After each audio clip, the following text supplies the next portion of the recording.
सभी श्रोताओं, विद्वानों, भक्तगणों का हमारे YouTube चैनल ज्ञान संगम स्टार पर फिर से एक बार हार्दिक स्वागत और अभिनंदन। श्रोताओं, वीडियो पर आगे बढ़ने से पहले आपसे निवेदन है, कृपया वीडियो को अंत तक देखें और अगर आपको वीडियो पसंद आए तो कृपया वीडियो को लाइक करें, चैनल को सब्सक्राइब करें और वीडियो को शेयर भी करें। दोस्तों, आज हम आपको सुनाने जा रहे हैं एक बहुत ही अच्छी कहानी जो कि हनुमान जी और भीम से जुड़ी हुई है।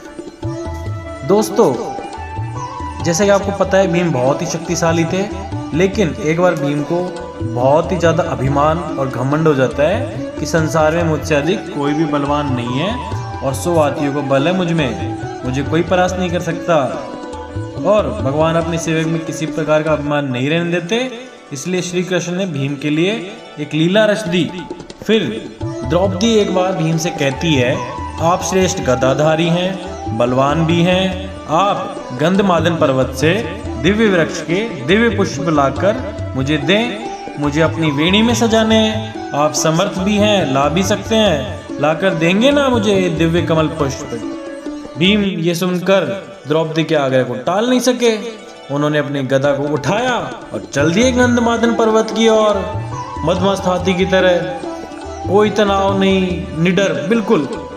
भीम कभी गदा को कंधे पर एक तरफ रखते, कभी दूसरे कंधे पर रखते और बेफिक्री से वो गंधमादन पर्वत की ओर जा रहे थे। फिर वो सोच रहे थे कि मैं अब पहुंचने वाला हूँ और दिव्य पुष्प लाकर द्रौपदी को दूंगा तो बहुत प्रसन्न हो जाएगी। लेकिन वह देखते हैं अचानक से उनके कदम रुक जाते हैं और वो देखते हैं कि एक वृद्ध लाचार और एक कमजोर बंदर मार्ग के एक बड़े पत्थर पर बैठा है और उसने अपनी पूंछ उस पत्थर के आगे बिछा रखी है, रास्ते में बिछा रखी है, जिससे रास्ता रुक गया है और पूंछ हटाए बिना आगे बढ़ नहीं सकते। अर्थात उस बंदर से अपनी पूंछ से मार्ग रोक रखा था। और कोई भी बलवान व्यक्ति किसी को उलांघकर मार्ग नहीं बनाता है, मतलब जो ताकतवर व्यक्ति होता है वो कभी भी जो बाधा आती है उसको छलांग कर कूद कर नहीं जाता है, वो उसको हटाता ही है, तभी वो आगे बढ़ता है।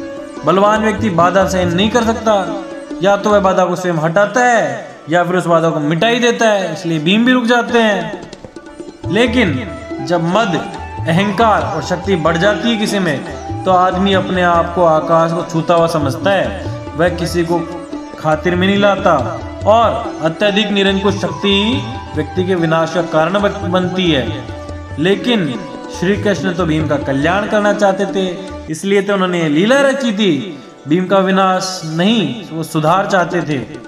खत्म तो वो वैसे ही कर सकते थे, लेकिन वो चाहते थे भीम का घमंड खत्म किया जाए। भीम ने उस बंदर से कहा, ए वानर, अपनी पूंछ को हटाओ, मुझे आगे बढ़ना है।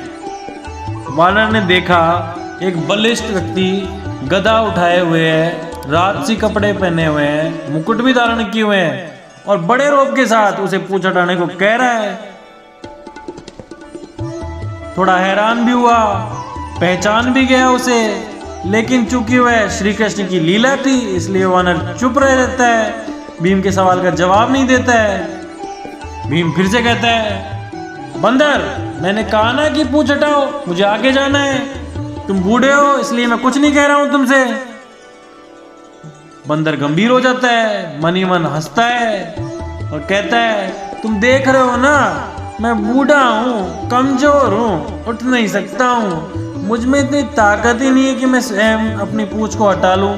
तुम ही थोड़ा सा कष्ट कर दो और मेरी पूंछ को थोड़ा सा सरका दो और निकल जाओ अपने रास्ते। भीम के तेवर कसे, गदा को अपने कंधे से उतार के नीचे रख देते हैं भीम और बोलते हैं, इस वानर ने मेरे को ललकारा है, इसने मेरे बल को ललकारा है, आखिर है तो एक पूंछ ही, वो भी एक बंदर की। और बोलते हैं, ये मामूली सी पूंछ हटाना भी कोई मुश्किल है क्या? ये तुमने क्या कह दिया? मैंने बहुत बलवानों को परास्त किया है, बहुत सारे बलवानों को धूल चटाई है मैंने, 100 हाथियों का बल है मुझ में। इतना कहकर भीम ने अपने उल्टे हाथ से पूंछ को ऐसे पकड़ा जैसे वो तिनके को पकड़ते हैं और उसको हवा में हिलाने के लिए, लेकिन भीम से पूंछ बिल्कुल भी नहीं हिलती है। फिर भीम हैरान होता है, तो फिर उसने दाएं हाथ से पूंछ को हटाने की कोशिश की वापस से। पहले उल्टे हाथ से करते हैं, फिर वो सीधे हाथ से करते हैं, लेकिन सीधे हाथ से भी वो बिल्कुल नहीं हिलती है, बंदर की पूंछ। फिर भीम बंदर की तरफ देखता है और बंदर मुस्कुराता रहता है। भीम को फिर गुस्सा आ जाता है तो भीम क्या करता है, दोनों हाथों से पूरा जोर लगा देता है और दोनों हाथों के साथ साथ एक पैर को पत्थर पे रख के और जोर से लगाता है ताकि पूरा जोर लग जाए पूरे शरीर का। और पूरा आसन ले लेता है, पूरा जोर लगाता है, 2-3 बार पूरी कोशिश करता है, लेकिन भीम हताश हो जाता है। जिस पूंछ को भीम बिल्कुल मामूली और कमजोर बंदर की पूंछ समझ रहा था, उसने भीम के पसीने छुड़वा दिए।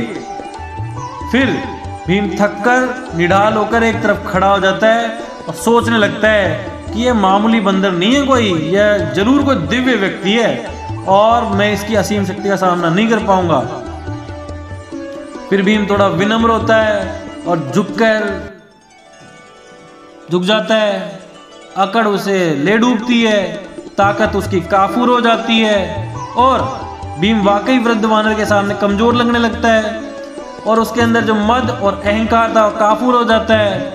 और जब मद और अहंकार मिट जाता है तभी भगवान की कृपा होती है। भीम जी फिर बोलते हैं, मैं आपको पहचान नहीं सका, जिसकी पूंछ को मैं उठा नहीं सका वह मामूली वानर तो नहीं हो सकता, मुझे क्षमा करें, कृपया अपना परिचय दें। फिर वह वानर खड़ा होता है, थोड़ा आगे बढ़ता है और भीम को वो गले लगाता है और बोलता है, भीम मैं तुम्हें पहचान गया, तुम वायुपुत्र हो, मैं पवन पुत्र हनुमान हूँ, श्री राम का सेवक। श्री राम का सेवक होने के सिवा मेरी और कोई पहचान नहीं। उन्हीं के आदेश पे मैं इस मार्ग पर लेटा हूँ ताकि तुम्हें तुम्हारी असलियत बता दूं।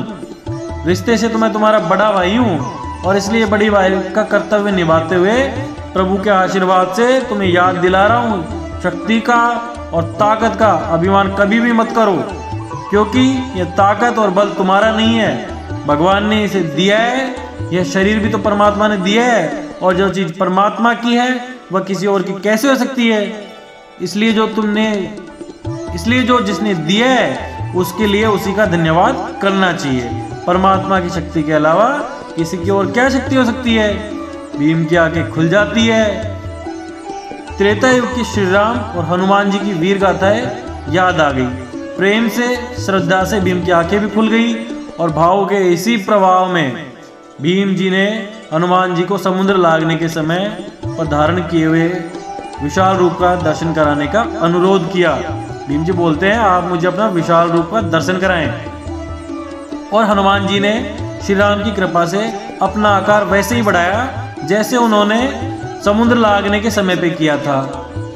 यह देखकर भीम हैरान हो जाते हैं। वह कभी हनुमान जी के पैरों की तरफ देखते हैं, कभी जब उनके आकाश की तरफ बढ़ते हुए मस्तक को देखते हैं, जो आसमान छू रहा होता है उस मस्तक को, जिसे वो देख भी नहीं पा रहे होते हैं। जूं वो बड़े होते जाते हैं, जूं उनको दिखाई कम दिखता है।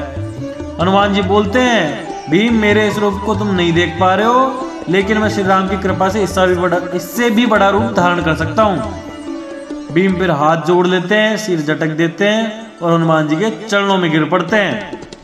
साथियों, इसलिए कहते हैं, भौतिक पद, प्रतिष्ठा और धन का अभिमान कैसा, ये तो कभी भी नष्ट हो सकते हैं। भौतिक पदार्थ भौतिक सुख ही देते हैं, लेकिन परमात्मा की कृपा तो शाश्वत होती है, जिसे कोई नहीं छीन सकता, कोई नहीं चुरा सकता।